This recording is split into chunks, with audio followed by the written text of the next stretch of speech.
They say a NAV is a trend. It doesn't ditch us like a stock. The demand supply, the market fluctuation, the company business profile and the management, the business viability, frauds, compliance. How does all of these affect a mutual fund's performance? How does these matter in a mutual fund? So amongst all these turmoil, what is the best NAV for your mutual fund? See, when we talk about mutual fund, one of the first things that we see is the fund performance and then the NAV. But have you ever thought, how does a NAV affect the fund's performance? Many of us already know this, but most of us doesn't.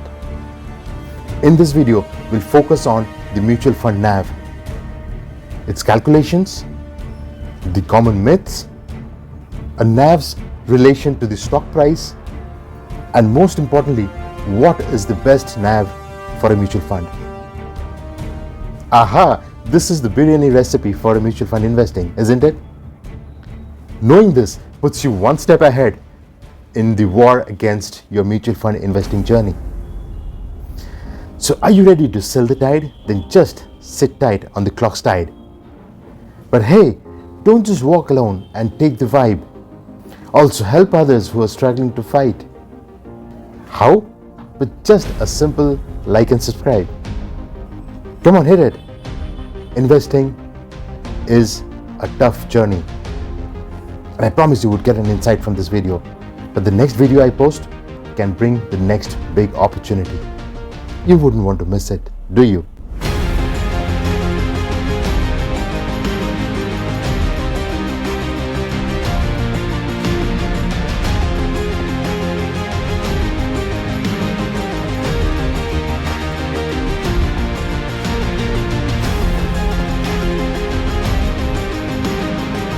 Now coming back, the NAV calculation.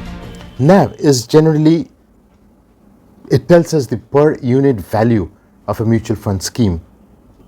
It's an indicator to the overall fund's performance. This is how the formula goes: total assets minus total liabilities divided by the total number of shares. So what are the assets? Assets in a mutual fund are the total number of assets or the shares that the mutual fund holds in that scheme. All the value of the investments and the securities that the mutual fund holds in that portfolio. It can comprise of stocks, bonds, money market instruments, real estate holdings, cash reserves, or derivatives. Whatever it is, as per the fund's objective. When you buy one unit of this mutual fund, you buy fractional holdings on all of these asset classes.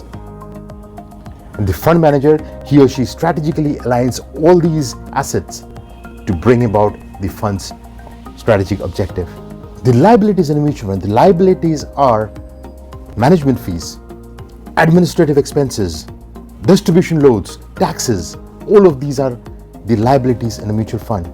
So the expenses of all of these expenses are deducted from the total asset, and then it's divided by the number of shares. That brings you the value of one unit, which is known as the net asset value or the NAV. So just as the formula says, so the total asset value is about 110 crores and the total liability is 10 crores. So the total net asset is 110 minus 10, and that is 100 crores of net asset for that particular mutual fund. Now if that mutual fund has got 10 crore shares in the market, so the price of one particular share would be 100 by 10, and that's rupees 10.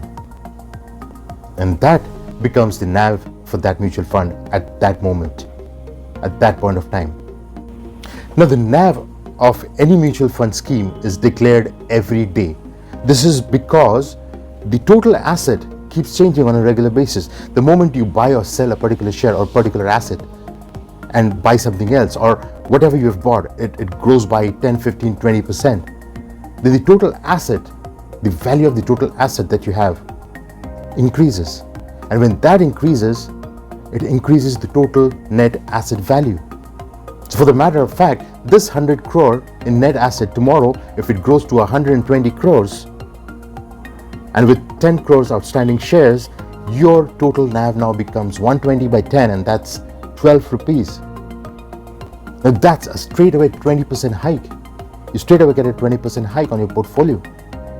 And so it's not a price, it's relative. It's better looked at as a trend line, how the portfolio trend is moving, or how the portfolio trend has moved on for the past 10-15 years. And that gives us the historical return for the fund. That tells us where the fund has started and where it is right now. Now, does it mean the higher the NAV, it is better? That's the myth number one. We always tend to say the higher the NAV, it's better. Why do we say so? We say so because we tend to compare a NAV's price with the price of a stock. If the price of a stock increases, it's good. If the price of the NAV increases, it doesn't mean it's good. It doesn't necessarily mean that it is good. Yes, it is trending high, it has gone up, but you cannot compare the growth of a NAV price to the price of a stock. Because the truth is, NAV does not indicate quality or performance. For a mutual fund, a fund's reliability, historical performance, fund manager experience, the management credibility, the AUM, the fund house, all these are the most important factor for a mutual fund. NAV is just the current snapshot for that fund or for its performance at that moment. It's not a performance metric. So when we say a NAV reflects a fund's performance, that's myth number two. We cannot say that.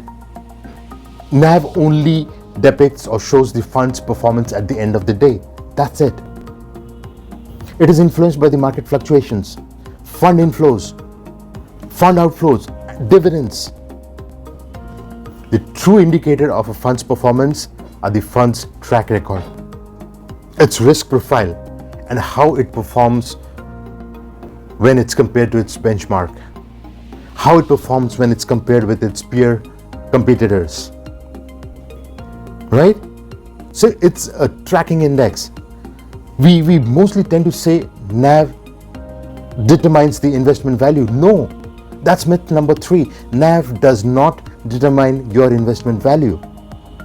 Now take this as an example. Let's just suppose the overall value of a NAV grows, but the mutual fund also distributes substantial dividends. Then what happens? The overall investment value is more than what the NAV would suggest, isn't it?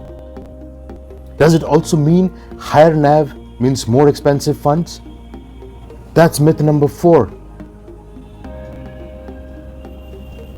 The cost of a mutual fund is calculated by the management fees, the operational cost, the fund manager fees. All these contributes to the cost of a mutual fund.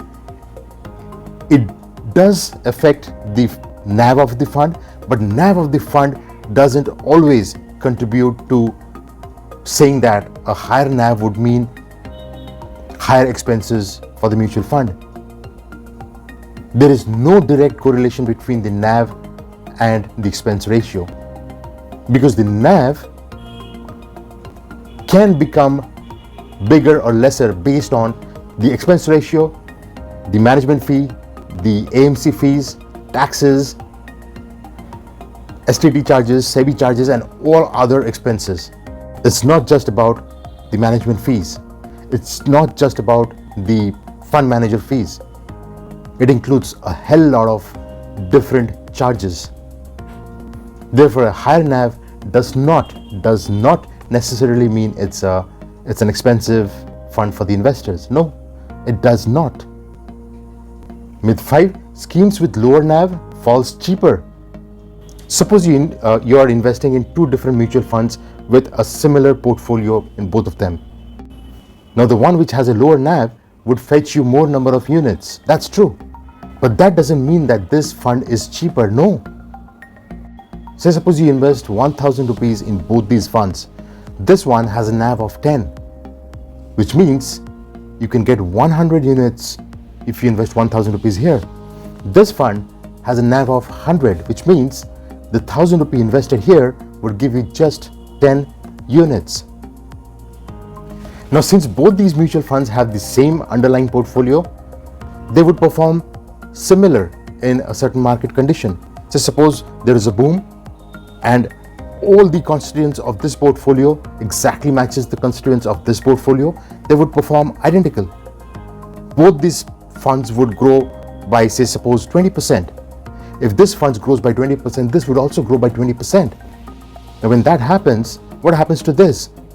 Your 100 funds or your 100 units on this fund grow by 20%. A 10 rupee NAV would grow by 20% and become 12 rupees. A 100 rupee NAV here would grow by 20% and become 120 rupees. Now you have 100 units here. 12 rupees a unit for a 100 unit. Your investment value now becomes 1200 rupees. In this case, you just have 10 units here. 10 units, and each unit now is worth 120 rupees. 120 rupees for 10 units is 1200 rupees for your fund's value, for your fund value. You see, both of them have given you the same returns. So the myth is, if you buy more units of a fund, it'll give you more returns. That's a myth. It gave you the same returns, irrespective of the NAV price, isn't it? Myth 6. Funds with higher NAV are better investments. We say that. Again, that's not true, because we just now saw with two mutual funds with the different NAV values, they give the same returns during a particular market condition, irrespective of the NAV price. So even if it's a smaller NAV price or be it the bigger NAV price, they both delivered the same returns. Your end portfolio value remained same. The NAV on any one given day will not offer any hints about the growth prospects of that particular fund. Instead, you must study the fund's NAV in the recent past. Comparing these historical figures might give you an indication of how the fund might perform in the near future. Myth number 7, book profits when the NAV rises. This happens when you confuse yourself with the NAV price increase to a share price increase. For a share, a trader or an investor in a share, he or she collects the profits by selling shares when it has increased its price, when it has appreciated its value. But that's not how mutual funds work. By redeeming NAV units when the NAV increases, you are probably exiting out of a good mutual fund which has got a great future perspective. For a share, since it's a particular share investment, a higher price for that particular stock might indicate a 52-week high. That might be a good place or a good time to sell it off and book the profits. But for mutual funds, that may not be. A mutual fund consists of number of stocks.